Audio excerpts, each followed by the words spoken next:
Sahana Vavatu, Sahano Bhunaktu, Saha Viryan Karavavahai, Tejasvinavadhitamastu ma Vishavahai.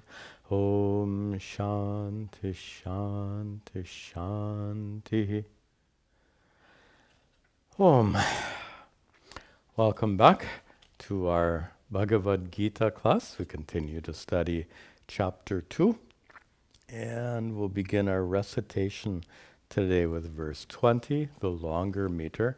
And as always, glance at the meaning as you're listening to me so that you know what you're chanting when you repeat after me. Na jayate mriyate vakarachana, na jayate mriyate vakarachana, nayam bhutva bhavitava na bhuyaha, nayam bhutva bhavitava na bhuyaha, ajo nitya shashvato yam purano, Ajo nitya shashvato yam purano na hanyate hanyamane sharire, na hanyate hanyamane sharire, veda vinashinam nityam, veda vinashinam nityam, yahena majam avyayam, yahena majam avyayam, Katham sapurusha partha,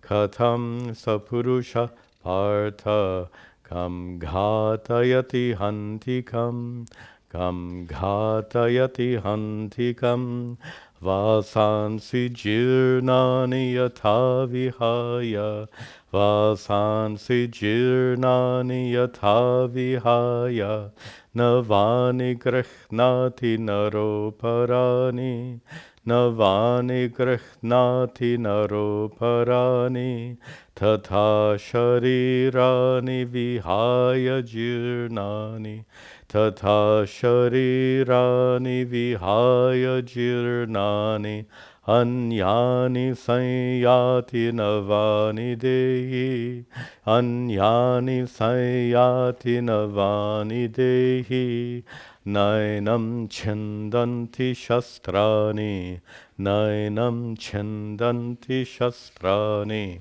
nainam dahati pavakaha, nainam dahati pavakaha, na chainam kledayantyapo, na chainam kledayantyapo, na shoshayati marutaha, na shoshayati marutaha, achedyo yamadahyo yam, achedyo yamadahyo yam, akledyo shoshya hevacha, akledyo shoshya hevacha, nitya sarvagatasthānur, nitya sarvagatasthānur, achaloyam sanatanaha, achaloyam sanatanaha, avyakto yamachintyoyam, avyakto yamachintyoyam,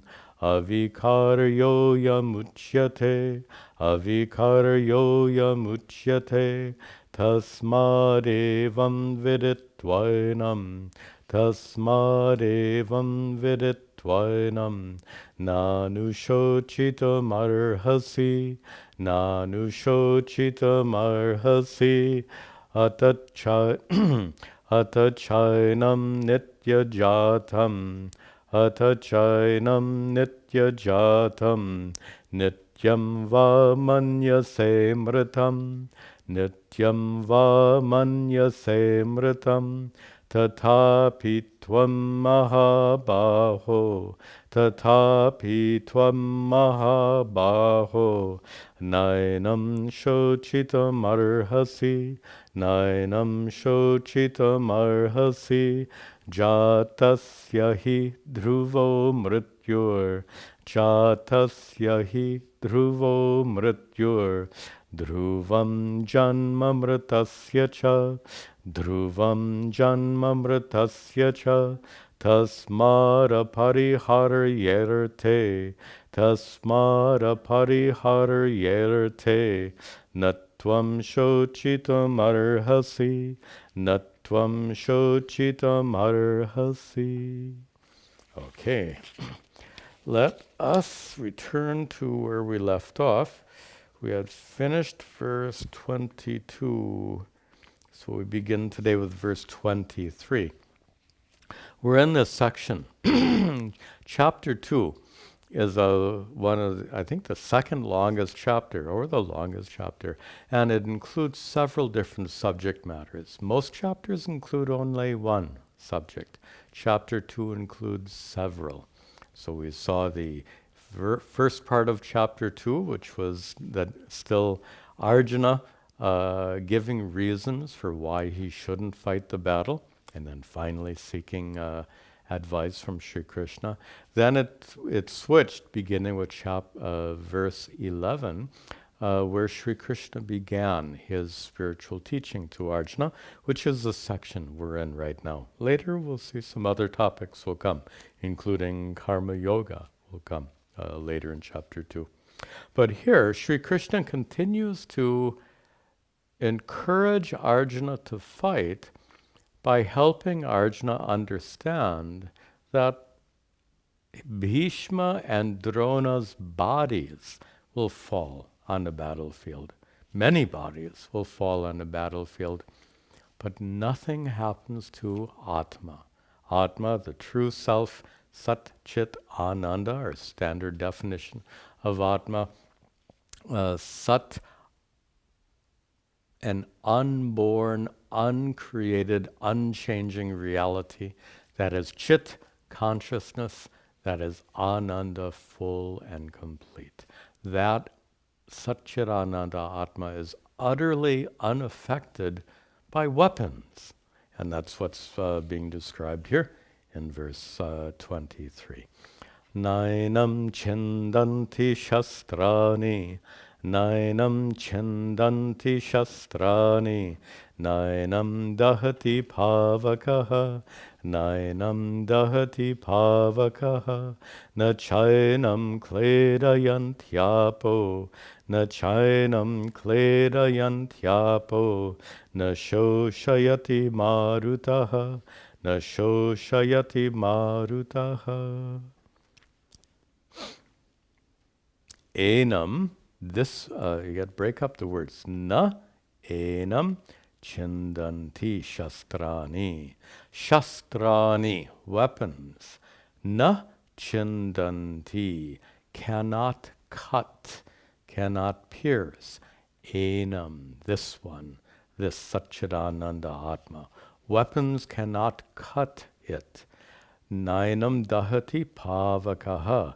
And pavaka, fire, one of many words for fire, na dahati, cannot burn. Enam, this one, Satchidananda Atma. Further, na cha, and, at the end of the third line, apaha, water. Water, na kledayanti, waters, it's always plural. Waters, na kledayanti, cannot wet or dampen. Enam, you have to separate cha and enam. Enam, this one, the Satchidananda Atma. And finally, na shoshayati marutaha. Maruta, wind. Na shoshayati, cannot dry it out, cannot make it withered. You might have noticed that we have 4 of the 5 fundamental elements here. Beginning with earth, Shastra weapons are made of the element earth. So first is the element earth, cannot affect Atma. Then comes Pavaka, fire, Agni. Agni cannot affect the cannot affect Atma. Then comes the element Apaha, water, cannot affect Atma. And finally Maruta, wind, Vayu, more commonly called. Vayu cannot affect Atma. So 4 of the 5 elements. You might say, well, what about the 5th element, Akasha? Akasha can't affect anything. No necessity to mention Akasha here. But what is the point here is that Atma is a different kind of reality. This is one thing that Advaita Vedanta is famous for, especially Shankara's teachings of Advaita Vedanta, showing that Atma doesn't share the same level of reality as the material universe. Little bit like in the language I think we've used in this class before is Atma is more real than the world. Remember, our definition of real is that which doesn't get born, that which doesn't die, that which doesn't change, that which always exists. It's just a fan. So that Atma, being unborn, unchanging, and eternal, is more real than the world that comes and goes. The world is constantly changing. The world was born some 14 billion years ago. The world will eventually cease to exist. Atma is more real than the world, and anything that's more real can't be affected by what is less real.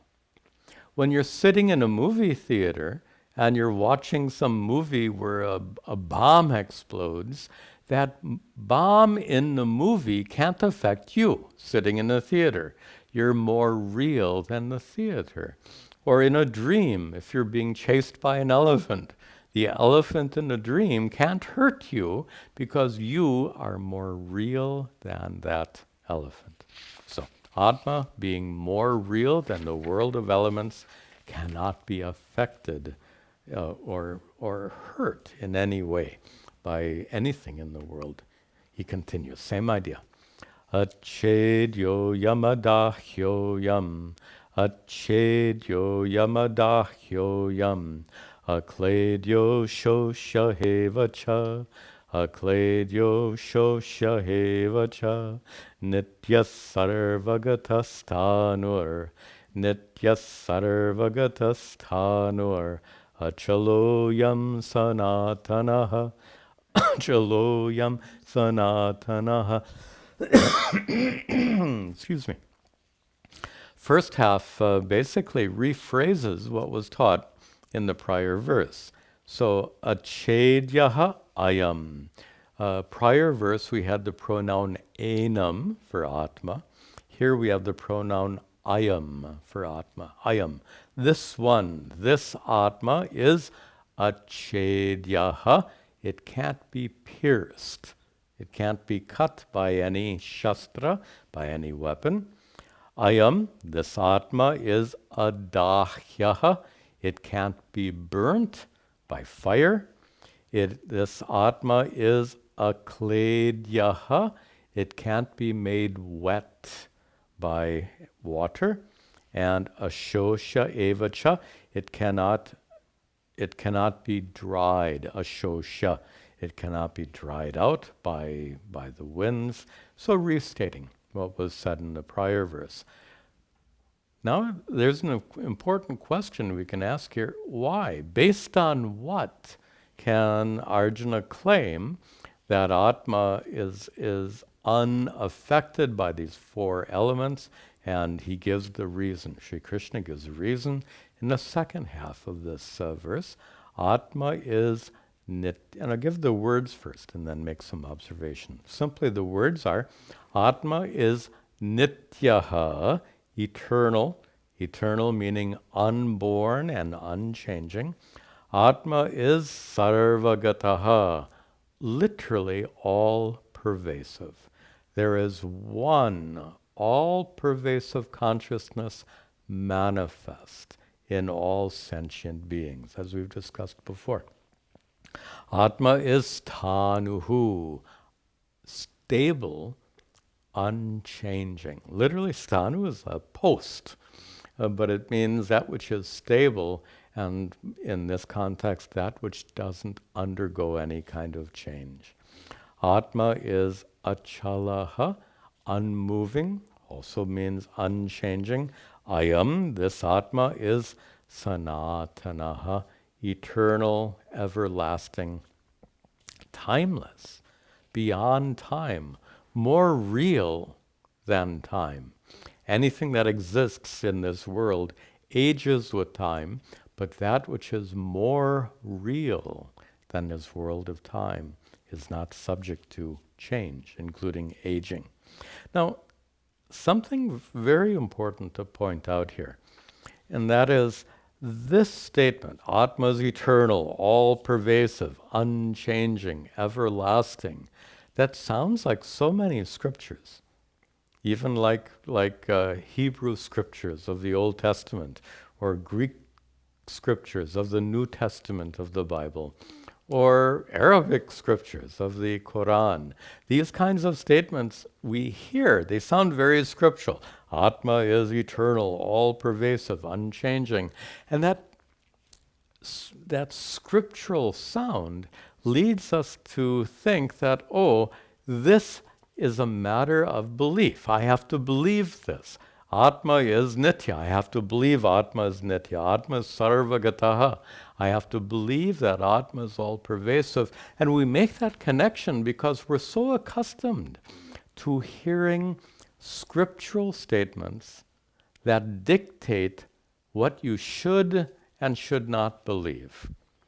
There are a great number of scriptures, including portions of the Vedas, the prior part of the Vedas that deals with rituals and many other topics. That portion of the Vedas does indeed deal with lots of matters of faith. But we're not studying that portion of the Veda. You might have learned that the Veda has two broad parts. There's a Karma Kanda and a Jnana Kanda. The Karma Kanda is the part that deals with all the rituals and matters of belief, but the Jnana Kanda is the portion that deals with knowledge, specifically does not deal with matters of faith. It deals with matters of knowledge. That's what the term means, Jnana Kanda, the portion of the Vedas that deals with matters of knowledge. That portion of the Vedas, as you might know, is compiled at the end of each of the four Vedas. So each of the four Vedas has a Jnana Kanda that occurs at the end of the Veda. Therefore, they're called Vedanta. Anta means end. The Anta Bhaga, the final portion of the Veda, is Vedanta, and that's what Sri Krishna's teachings are based on.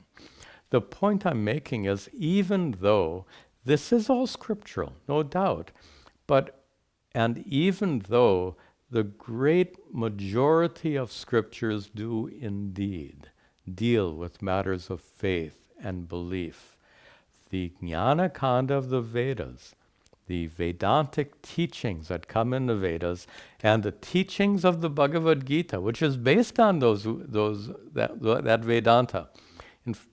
Just to make a connection for you, the name of that section, Jnana Kanda, the technical name is Upanishad. And in a prior class, we quoted several verses from the Katha Upanishad. Sri Krishna was quoting and paraphrasing verses from the Katha Upanishad, part of the Jnana Kanda of the Vedas. So the point I'm making here is, even though most scriptures deal with matters of belief, this particular scriptural passage does not deal with matters of belief. Atma is not something you believe in. It just sounds so funny to me. Do you believe you exist? Atma is your true nature. You know you exist. It's not something you believe in. It's something you know in a very simple, intuitive way. But you know that you exist as a conscious being. That much is already known to you. But the true nature of that consciousness is unknown to you. Look at this. Partially known. Atma is partially known. You know that Atma is, you know that you are a conscious being. Conscious, Chit, being, Sat. You know that you are Sat Chit. You may not know that you're Ananda, and that's what all these words are helping you to understand, the true nature of Sat Chit Ananda. So when Sri Krishna says here, Atma is Nityaha, eternal, he doesn't mean that you should believe that Atma is Nitya. It means you should discover your own true nature to be unborn and uncreated. How do you make that discovery? Well, in part with the help of these teachings, but also in terms of your own experience. You have to find out how what is born and changing is your body and mind. Your body is born and constantly changing. Your mind was born and is constantly changing. And that changing body and mind are present in your experience, as is consciousness. But in your experience, body and mind change, consciousness doesn't change. Consciousness is the unchanging light of awareness by which you know the changing conditions of your body and mind. I'll say that again. Consciousness is the unchanging light of awareness by which you know the changing conditions of your body and mind. I'm just giving you one example. We could spend hours going through each one of these words. We're not going to do that here. But the point is, each of these words are meant to help you discover your true nature. They're not meant for belief. You're not supposed to believe that Atma is all-pervasive, sarvagata.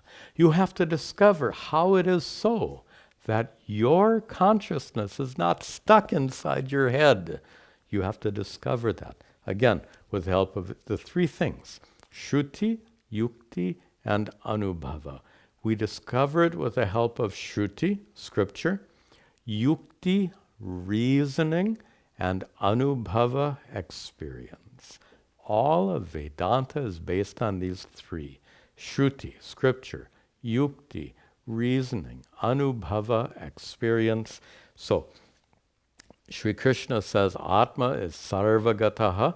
You have to discover how Atma is, your consciousness is all-pervasive, using Shruti, scripture, using Yukti, reasoning, and using Anubhava, experience. Atma is Thanur, unchanging. Achalaha, unchanging. Sanatanaha, eternal. You have to discover this using Shruti, Yukti, Anubhava. This is absolutely not meant for belief. And a final point here, and that is, from a Vedantic standpoint, belief is fundamentally weak. And when I say fundamentally weak, what I mean is that belief can be shaken. Belief is not absolutely reliable. You all know of someone, a very pious person, who used to pray every single day until some tragedy happened. And that tragedy was so horrible that their faith was shaken and they stopped praying. How terrible that is when that happens. It's very sad. But what that means is there's no such thing as unshakable faith or belief. Any kind of faith or belief is subject to being shaken if the circumstances are right. On the other hand, knowledge is unshakable. Your knowledge that 2 + 2 is 4, could that knowledge be shaken in the midst of a terrible tragedy? If you were in the midst of some horrible situation, really upset, in a state of chaos, in the midst of that horrible situation, would you have any doubt that 2 + 2 is 4? Knowledge can't be shaken. So let's be very clear. Our goal here is not belief. Our goal here is knowledge. Belief is important early on. In chapter 4, we're going to see a famous verse where Sri Krishna says, Shraddhavan labhate jnanam. One who has faith gains knowledge, meaning faith leads to knowledge. Faith or belief is not the goal. Knowledge is the goal. Okay, enough said. Continuing. Avyakto yamachintyo yam. Avyakto yamachintyo yam. Avikaryo yamuchyate. Avikaryo yamuchyate. Tasmadevam viditvainam. Tasmadevam viditvainam. Nanushochitam harhasi. Nanushochitam harhasi. Continuing in the same line. You see the pronoun ayam in the first line? The drops off due to grammar rules. Ayam comes twice. Ayam, this one, this Atma, is avyaktaha.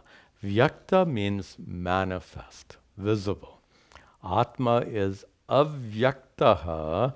It is not visibly present in the world because it's not a physical thing. We said before, Atma is more real than the world of elements. Also, Atma, ayam, this one, the last word in the first line, ayam, this Atma is achintyaha. Now, achintya literally means unthinkable, but that's not a very helpful translation. The commentator suggests that it's better to understand the word as uninferable. Not unthinkable, but uninferable. And that uses a little bit of a technical part of logic, where when we use inference is you see smoke rising above the mountain, and you infer the presence of fire. You don't see the fire, but you see the smoke, and based on the presence of smoke, you infer the presence of fire. But in order to infer the presence of fire, you have to see the smoke. So something has to be visible to you in order to infer the fire. The fire can't be seen. If the smoke couldn't be seen also, you couldn't infer the fire. So smoke has to be visible. Something has to be visible to make an inference. Something has to be perceptible to make an inference. If you drink water and it's sweet, you can infer that somebody put sugar in the water. If you drink water and it's salty, you can infer that there's salt in the water. So the point I'm making is inference depends on a perception. When Sri Krishna says here that Atma is achintyaha, the commentator Madhusudana Saraswati says Atma cannot be inferred, and Atma cannot be inferred. Why? Because in order to make an inference, you have to perceive something first. You have to perceive the smoke to infer the fire. You have to taste the sweetness to infer the presence of sugar, etc. So since Atma is not perceptible, therefore Atma cannot be inferred. Finally, ayam Atma, in the middle of the second line, ayam, this one, Atma, uchyate, is said to be what? Avikaryaha. We've been talking about this, unchanging, immutable. Anything that changes is subject to decay and destruction. Atma is unchangeable, therefore not subject to decay and destruction. Tasmat, now here comes a big conclusion. So Sri Krishna began talking about Atma with the 11th verse of chapter 2 when he began teaching. And he said there that Arjuna, you shouldn't grieve. You grieve for those who don't deserve grief. And now he concludes here, Tasmat, therefore Arjuna, evam viditva enam, viditva, having understood, enam, you have to break those words apart, viditva enam, having understood enam, this one, this Atma, having understood it, evam, thus, having understood Atma in this way, na anushochitam arhasi, na arhasi, you should not shochitam, grieve. You have no reason to grieve. This is not a matter for grief or mourning. Notice he says, therefore Arjuna, having viditva, having known Atma thus. He doesn't say believing thus. He doesn't use the word belief here. He uses the same, uses actually one of the most common words for to know. It comes from the root vid, to know. The word Veda, the name of our scriptures, comes from the root vid, to know. So it's the most common word for to know. He uses that here, viditva, having known, having understood. He doesn't say having believed or having faith in Atma. As we said, this is not a matter of faith at all. Now we get a shift of perspective as we turn to the next verse. And let's see the verse, and then I'll explain the shift.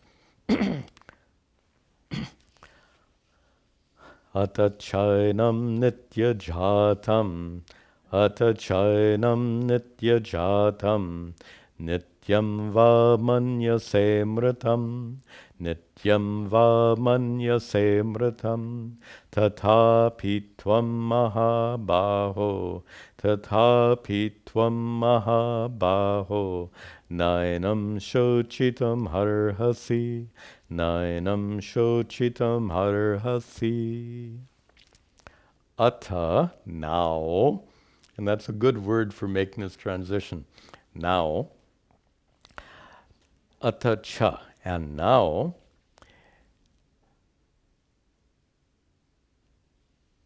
I looked at the second line, manyase. Manyase. If you think, manyase, if you think, back up, cha enam, this one, this Atma, if you think this Atma is nitya jatam, jata born, nitya jata, eternally born. Let me give you the meaning of the words first. So suppose manyase, suppose Arjuna, you think, you consider that enam, that this Atma is nitya jatam, is eternally born, nityam va mritam, va, or nityam mritam, eternally dying. If you consider Atma to be eternally born or eternally dying. Now there are several ways of interpreting that. I think the most helpful way of interpreting this is to connect it to the Sukshma Sharira. So far our discussion has been about Atma. So the basic principle that Sri Krishna has taught is that you need not grieve because nothing happens to Atma. So the whole prior discussion has been focused on Satchidananda Atma.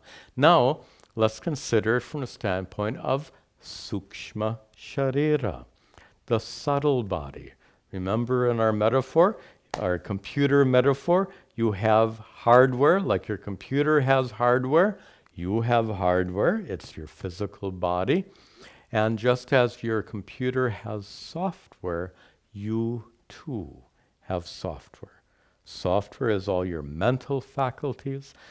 Your software includes your mental faculties, your faculties of sight, hearing, smell, taste, and touch, your faculties of grasping, walking, and talking. the prana that enlivens your body. All of these constitute your software, so to speak. And the basic difference is that hardware is physical, tangible. Software is not physical, tangible. As we've said several times, your computer's hard drive weighs several ounces. The software on the hard drive weighs nothing at all. We've seen that metaphor before.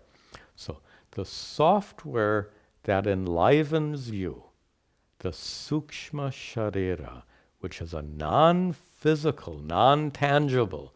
Non-physical just means subtle, means non-tangible, means you can't see, hear, taste, smell, or touch it. Doesn't mean it doesn't exist. Does software exist? Sure, but have you ever seen a bit? Software is bits. A bit is not something you see. A bit is an idea. Software is all conceptual. It's ideas. It's not a physical reality. Okay, enough said. So now we're going to shift. With this 26th verse, we shift our perspective from Atma to Sukshma Sharira. Previously, Sri Krishna says, nothing happens to Atma, therefore you need not grieve.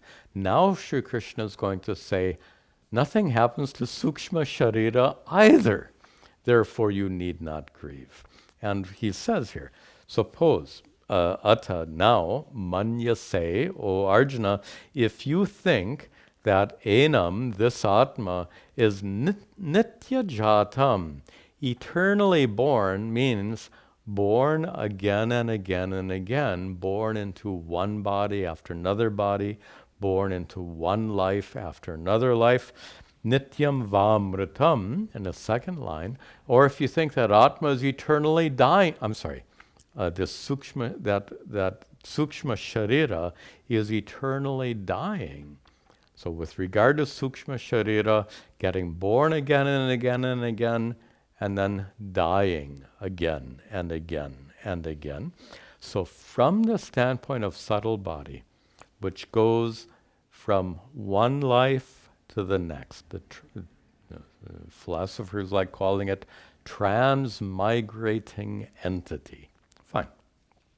So even from that standpoint, tatapi in the third line, even then, Mahabaho, O mighty armed Arjuna, even then, tvam, you, na shochitam arhasi, you need not grieve enam for this one. Here, enam, this one, is referring not to Atma, but to the subtle body. Why? Why should Arjuna not grieve to the subtle body? Well, again, the physical body dies on the battlefield. The subtle body at the time of death, as we've discussed before, the subtle body detaches itself from the physical body, is driven on by the laws of karma to acquire another physical body for the sake of discharging the accumulated karmas. This is all according to the laws of karma. So here, Sri Krishna changes his perspective and gives Arjuna a whole different basis for not grieving for his loved ones, Bhishma and Drona. When you love someone, is that love for their physical body? That doesn't make sense. The love is for the person, the personality. Well, that personality belongs to the sukshma sharira, does it not? Not to the physical body. That personality that we love, a person's kindness, a person's intelligence, a person's wisdom, a person's love, all of these features belong to the sukshma sharira. That's what we love about a person. And that doesn't die when the bodies are struck down on the battlefield. That's the point. So the bodies die, the subtle body travels on.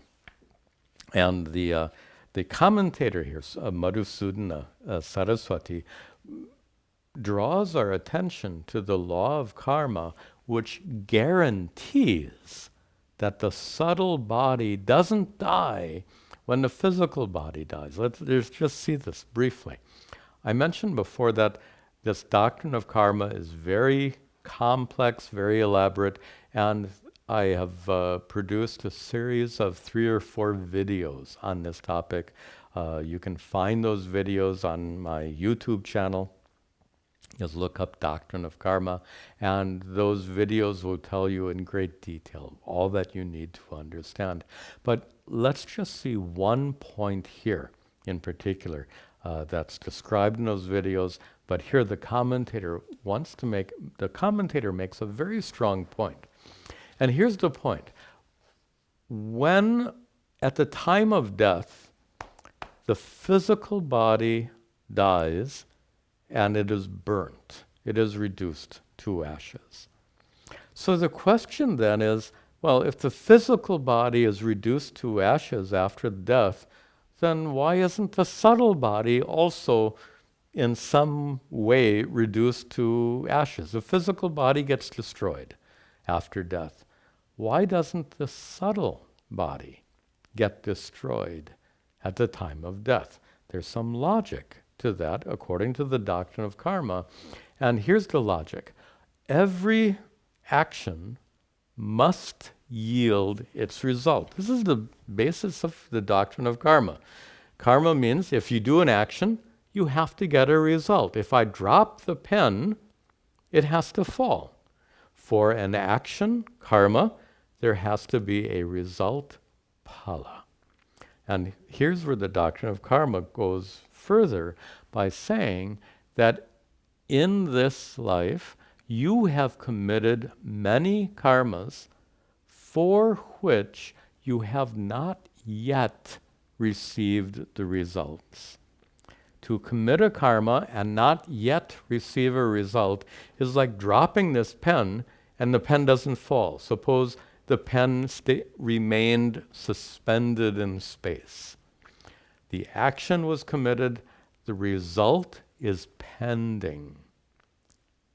When you've committed many actions in this lifetime, not all of those actions have yielded their results. Many of those actions give results which are pending. And those pending results eventually have to take place. The pen eventually has to fall.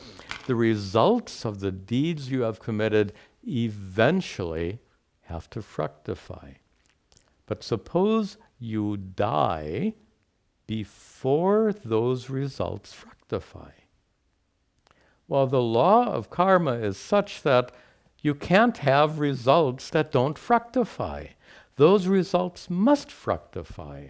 And must fructify to whom? Whoever committed the action must receive the result. Right? Whoever committed the action must receive the result. And the one who committed the action is associated with the subtle body. Your physical body doesn't commit any action. Your physical body is an instrument. It's an instrument you use. Like when you use a spoon to eat ice cream. You use a spoon to eat ice cream. Who gets the calories? Not the spoon. The spoon is just an instrument.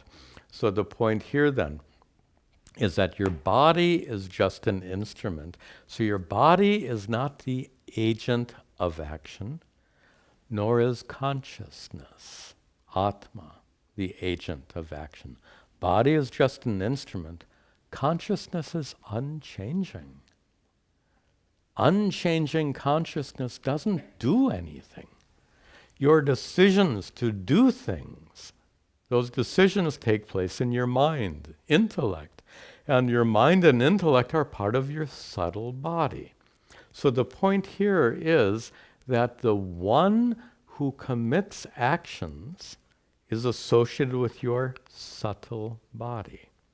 To finish this up, we said, when you die, many actions you've committed leave pending results.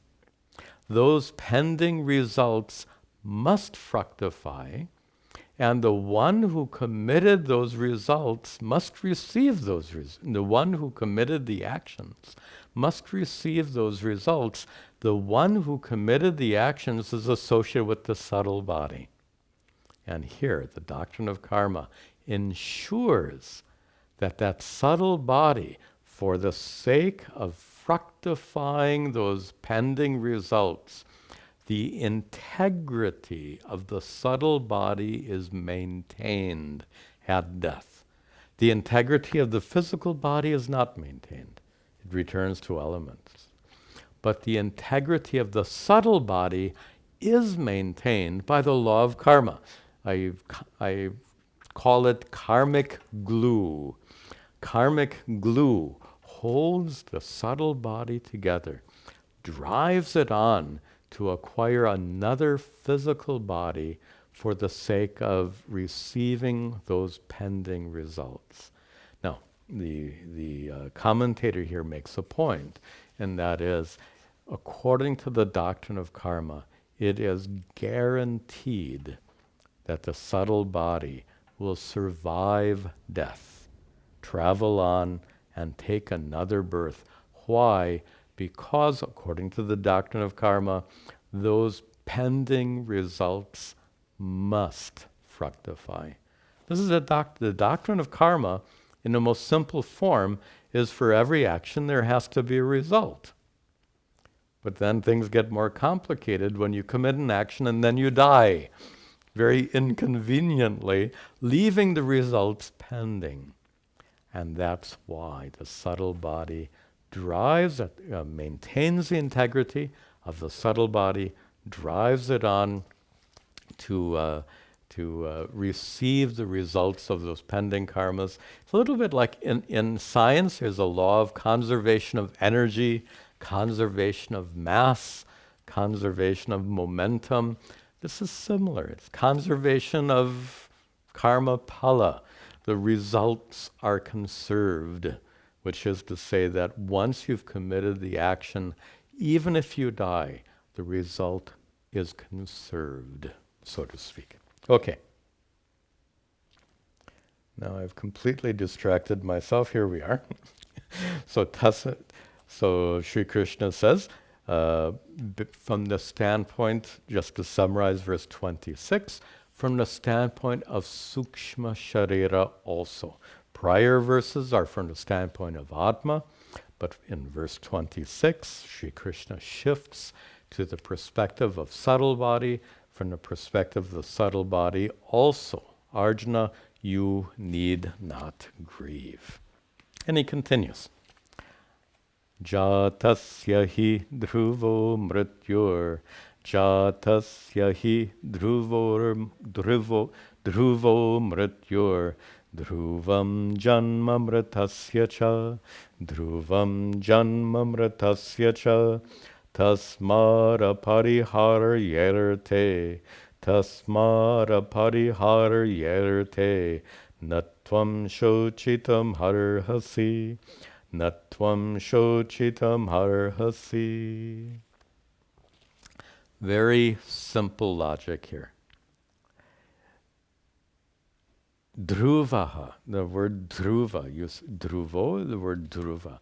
Many of you know dhruv as the pole star, but dhruva literally means stable, unmoving. So the pole star is called dhruv or dhruva because it's the only star that doesn't move. But dhruva as pole star is a secondary meaning. Primary meaning is that which is unmoving, that which is, and here in this case, it means that which is certain. Dhruva can mean, and many times means, unmoving, unchangeable. But here, every word has many meanings, and here the word is certain. Dhruvaha, it is certain. What is certain? Jatasya mrityuhu. Mrityu, death, is dhruvaha, certain. Jatasya, for anyone born. For anyone born, death is certain. dhruvam, and it is in the second line, dhruvam, and picking up the last word, cha, dhruvam cha, and it is also certain, what is certain? Janma, birth, mritasya, for anyone who has died. So for, to paraphrase the first two lines, death is certain for anyone born, and birth is certain for anyone who dies, according to the doctrine of karma. The sukshma sharira is, the integrity is maintained, it is driven on by the laws of karma, the winds of karma, we'll call them, drives that sukshma sharira on. And this reasoning, sometimes we overlook the obvious. Sometimes, sadly, at a time of loss, when you lose a loved one,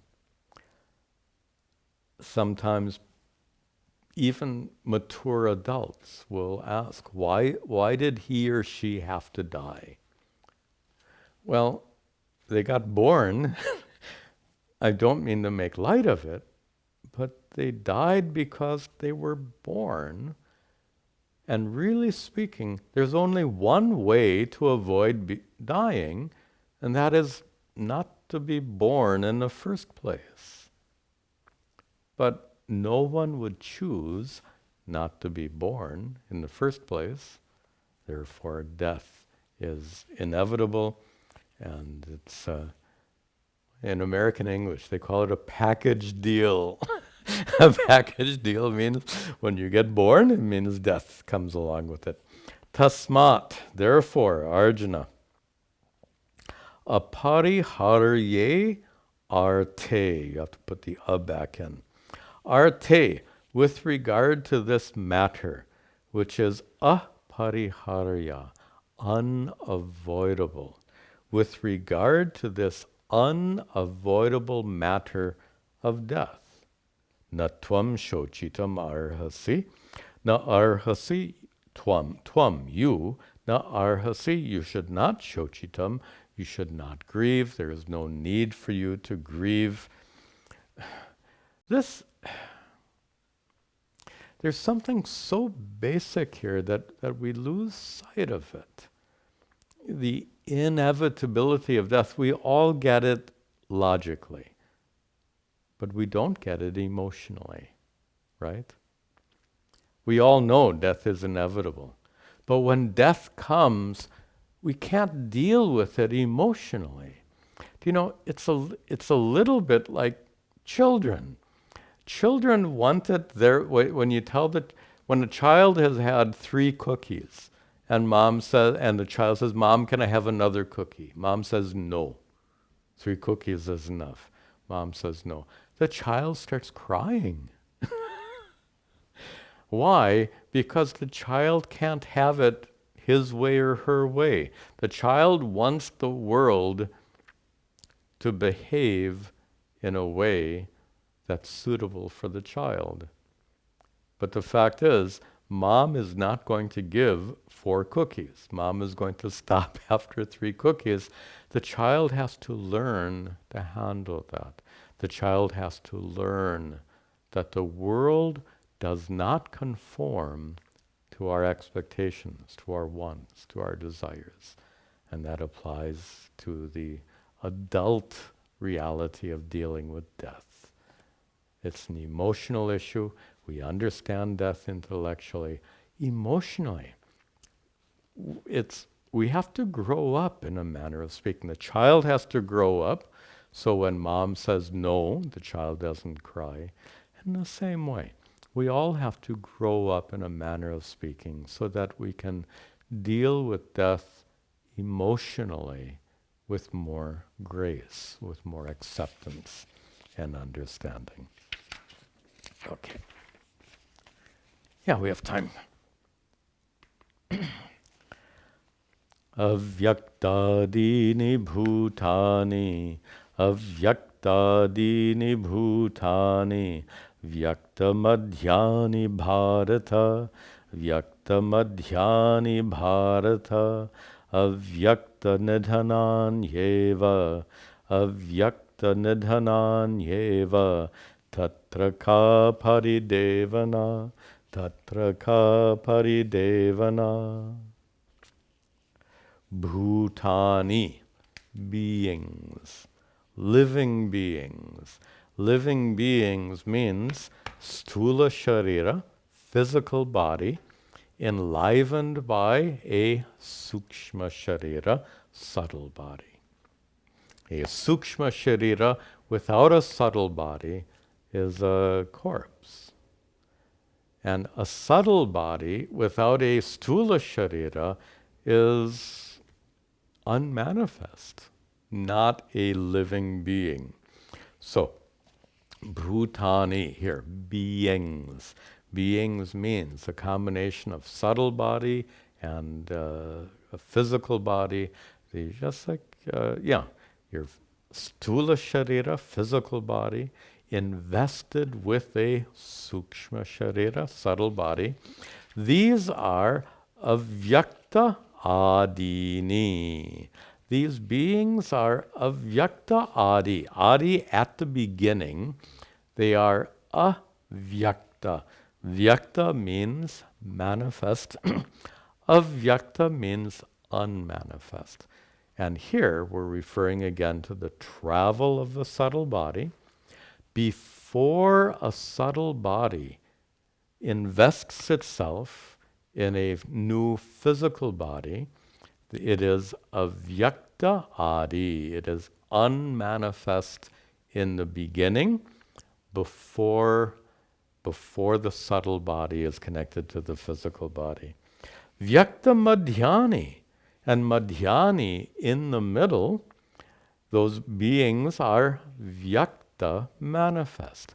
After the subtle body is invested into the physical body, then it is manifest. So from the moment of conception, in the Hindu worldview, from the moment of conception, the sukshma sharira is associated with the physical body, and therefore it is vyakta, manifest. First it is vyakta, manifest as an embryo inside of mother. Eventually it is born, and it lives its whole life being vyakta, manifest. Finally, avyakta nidhanani eva. Nidhanani, bhutani. Bhutani, all those beings, nidhanani, at the end, meaning after they die, all those beings are avyakta. Avyakta nidhana, those who in the end become unmanifest again after the body dies and after the sukshma sharira detaches itself from the body and travels on once again unmanifest. End of the second line, Bharata is an address, term of address. O descendant of Bharata, O great Arjuna. This is true for every single person. Before they are born, avyakta, unmanifest. After they're born, vyakta, manifest. After they die, avyakta, unmanifest. Tatra, with regard to this matter, ka paridevana.